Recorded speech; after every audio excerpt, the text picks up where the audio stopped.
Hello everyone, welcome to my channel.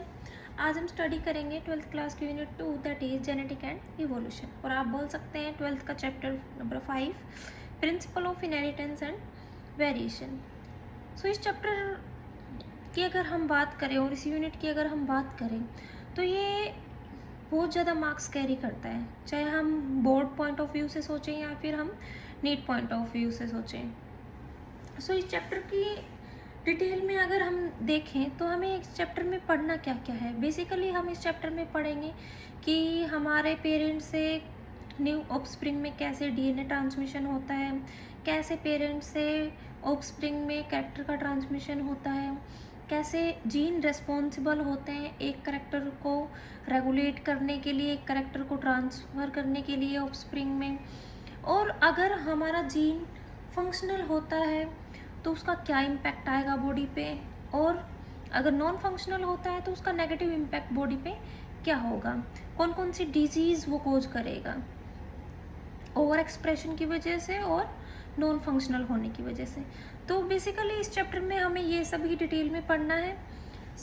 इस chapter की depth में जाने से पहले आपको कुछ बेसिक टर्मिनोलॉजी की नॉलेज होनी चाहिए, तभी ये चैप्टर आपके क्लियर हो पाएगा। तो हम स्टार्ट करते हैं बेसिक टर्मिनोलॉजी से, जिसमें फर्स्ट टर्मिनोलॉजी आपकी आती है हेरिडिटी। क्या आती है? हेरिडिटी। तो हेरिडिटी का मीनिंग क्या है? आप ऑलरेडी 10th क्लास में भी इस चैप्टर की कुछ बेसिक नॉलेज ले चुके हैं। अब हम one by one basic terminology से स्टार्ट करते हैं, जिसमें फर्स्ट क्या है हमारी हेरिडिटी। अब हेरिडिटी की अगर हम बात करें तो हेरिडिटी का मीनिंग क्या है? हेरिडिटी का क्या मीनिंग है वो देखिए। आप सबको पता है कि जो भी ऑफस्प्रिंग प्रोड्यूस करता है कोई भी पेरेंट, उस ऑफस्प्रिंग में पेरेंट के क्या होते हैं? कैरेक्टर ट्रांसफ़र होते हैं, ठीक है। और वो कैरेक्टर किसकी वजह से आते हैं? अल्टीमेटली जीन और डीएनए की वजह से आते हैं, ठीक है। तो हेरिडिटी क्या हो गया कि भाई पेरेंट्स से ऑफस्प्रिंग में क्या हो रहा है? कैरेक्टर का ट्रांसमिशन। तो हेरिडिटी का मीनिंग क्या हो गया? ट्रांसमिशन ऑफ कैरेक्टर्स, और आप कह सकते हैं genetic trait from parents to offspring. ये तो क्या हो गया आपका हेरिडिटी। हेरिडिटी का मीनिंग सभी को क्लियर हो गया। हेरिडिटी सिंपली क्या होता है कि भाई पेरेंट्स से ऑफस्प्रिंग में कैरेक्टर्स का, जेनेटिक ट्रेट्स का ट्रांसमिशन होना, और वो किसकी वजह से होता है? आप सबको पता है डीएनए की वजह से होता है। इसी को हम क्या बोल रहे हैं? हेरिडिटी। आपने ऑलरेडी लोअर क्लासेस में डिस्कस किया है कि भाई हमारे जो पेरेंट है दोनों रिस्पॉन्सिबल होते हैं ऑफस्प्रिंग में कैरेक्टर के लिए, ठीक है। कैसे रिस्पॉन्सिबल होते हैं? क्योंकि दोनों पेरेंट रिस्पॉन्सिबल होते हैं हाफ हाफ क्रोमोजोम को पास ऑन करने के लिए। तो कुछ कैरेक्टर मदर के आते हैं तो कुछ कैरेक्टर किसके आते हैं? फादर के। तो जो कैरेक्टर पेरेंट से, और आप बोल सकते हैं मदर और फादर से ट्रांसफ़र हो रहे हैं ना थ्रू डीएनए और थ्रू जीन, उसी को हम क्या बोल रहे हैं? इनहेरिडिटी, ठीक है। क्लियर? इसके बाद सेकंड टर्मिनोलॉजी क्या है आपकी? इनहेरिटेंस। इनहेरिटेंस का क्या मीनिंग है वो देखिए। अब ये तो हो गया सिंपली कैरेक्टर का ट्रांसमिशन फ्रॉम पेरेंट से ऑफस्प्रिंग, मतलब पेरेंट से ऑफस्प्रिंग में कैरेक्टर क्या हो रहे हैं भाई? एक जनरेशन से नेक्स्ट जनरेशन में पास ऑन हो रहे हैं। अब बात आती है इनहेरिटेंस की। इनहेरिटेंस एक ऐसा प्रोसेस है जो रिस्पॉन्सिबल होता है किसके लिए? Transmission of character from parents to offspring, या फिर आप बोल सकते हैं फ्रॉम जनरेशन टू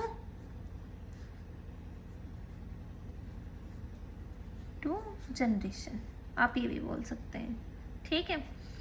तो इनहेरिटेंस क्लियर हो गया सबको। ये तो है सिंपली कैरेक्टर का पैसेज फ्रॉम पेरेंट से ऑफस्प्रिंग, और जिस प्रोसेस के थ्रू वो ट्रांसफ़र हो रहे हैं उस प्रोसेस को हम क्या बोल रहे हैं? इनहेरिटेंस। तो इनहेरिटेंस टर्म क्लियर हो गई सबको। नेक्स्ट टर्मिनोलॉजी आपकी क्या है? वेरिएशन। तो वेरिएशन का क्या मीनिंग है वो देखें। वेरिएशन का अगर हम मीनिंग देखें तो क्या है? विभिन्नता। विभिन्नता मतलब कि एक पर्सन दूसरे पर्सन से कैसे डिफ़र करता है, कैसे उसके कैरेक्टर एक दूसरे से मैच नहीं करते, कहाँ कहाँ वो चेंजेस हैं। ठीक है, अगर हम नॉर्मल एग्जांपल लें हमारे ह्यूमन बीइंग के केस में, तो सभी ह्यूमन बीइंग है तो एक ही स्पीसीज से बिलोंग करने वाले, होमोसेपियन से, लेकिन सभी के अंदर क्या है? कैरेक्टर डिफरेंट डिफरेंट है। लाइक अगर हम बात करें हेयर कलर की, तो सबका हेयर कलर अलग है, स्किन कलर अलग है, आई शेप अलग है, ठीक है, नोज शेप अलग है, लेकिन है तो सारे के सारे एक ही स्पीसीज से बिलोंग करने वाले। ठीक है, तो वेरिएशन का मीनिंग क्या होता है? वेरिएशन को आप सिंपली क्या बोल सकते हो? Degree of difference. ठीक है भैया, डिफरेंस ही तो है। किस किस के बीच में difference? Degree of difference among individual of a particular species. ठीक है, तो वेरिएशन का मतलब क्या होगा कि भाई एक स्पीसीज जो है उसके जितने भी इंडिविजुअल हैं वो आपस में एक दूसरे से कैसे डिफ़र कर रहे हैं, कौन कौन से वो बेसिस हैं जिसके अकॉर्डिंग वो एक दूसरे से क्या है? अलग अलग हैं। ठीक है, उसी को हम क्या बोल रहे हैं? वेरिएशन। जैसे कि मैंने आपको नॉर्मल एग्जांपल ऑलरेडी दे दिए हैं, हेयर कलर हो गया, स्किन कलर हो गया, नोज शेप हो गया। ठीक है, ये क्या है? वेरिएशन। क्लियर हो गया। तो इस चैप्टर में हम यही पढ़ेंगे कि भाई एक पेरेंट से दूसरे जनरेशन में और उसके चाइल्ड में कैसे कैरेक्टर का ट्रांसमिशन होता है और कैसे डीएनए और जीन रिस्पॉन्सिबल होते हैं किसी भी इंडिविजुअल में वेरिएशन लाने के लिए। ये सब हमें इसमें डिस्कस करना है। ठीक है, तो आपके लिए एक और टर्मिनोलॉजी है यहाँ पे जिसको हम क्या बोल रहे हैं? जेनेटिक्स। ठीक है, जेनेटिक्स की अगर हम बात करें तो जेनेटिक्स जो वर्ड है वो बेसिकली किसके लिए यूज़ किया गया है? जीन्स के लिए। ठीक है, तो जेनेटिक्स की अगर हम बात करें तो ये क्या है? ब्रांच है किसकी? भाई बायोलॉजी की। बायोलॉजी में बहुत सारी ब्रांच होती है जिसमें हम अलग अलग टाइप की स्टडी करते हैं। जैसे माइक्रोब की अगर हमें करनी है तो माइक्रोबायोलॉजी है। ठीक है, जीन की अगर हमें करनी है तो हम करेंगे जेनेटिक्स। ठीक है, एनिमल की करनी है तो जूलॉजी, प्लांट की अगर हमें करनी है तो बॉटनी। ठीक है, तो वैसे ही क्या है? जेनेटिक्स है। अगर हमें जीन की स्टडी करनी है तो उस ब्रांच को हम क्या बोलेंगे? जेनेटिक्स। ठीक है, और जीन किसके लिए रिस्पॉन्सिबल है? भाई हेरिडिटी और वेरिएशन के लिए। तो ओवरऑल डेफिनेशन क्या हो जाएगी जेनेटिक्स की?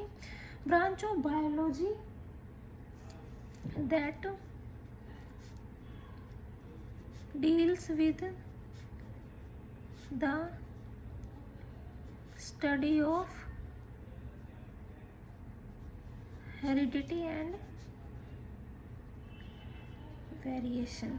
तो जेनेटिक क्या होगी? ब्रांच होगी बायोलॉजी की जो किस किस के डील कर रही है? हेरिडिटी को और वेरिएशन को।